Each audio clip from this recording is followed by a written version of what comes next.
Welcome to Penrose Learning, where we make understanding easy. You start by verifying power and ports so the R36 initializes correctly. Plug the supplied power brick into a grounded outlet, attach the HDMI cable to the TV, and connect a controller to the USB port. Once done, press the front power button and watch the boot logo for firmware prompts. If prompted, choose Language and Region. This sets network and update behavior. Make sure your TV input matches the HDMI port. This avoids signal confusion during setup. Next, connect the R36s to your network so updates and multiplayer work.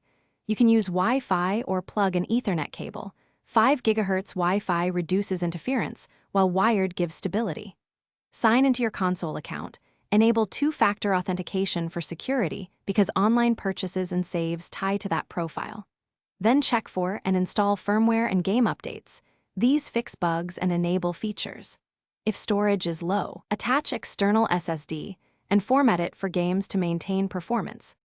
Finally, optimize controls and display so gameplay feels precise. Calibrate analog sticks and remap buttons to reduce strain. This improves responsiveness in fast titles. Tweak video output, HDR tone mapping, and audio pass-through to match your TV or receiver, because correct settings prevent lag and color clipping. If issues occur, reboot the console, reset cables, and power cycle the TV.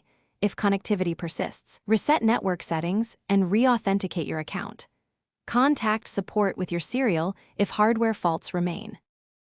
Thanks for watching. If this was helpful, leave a like and consider subscribing. See you next time.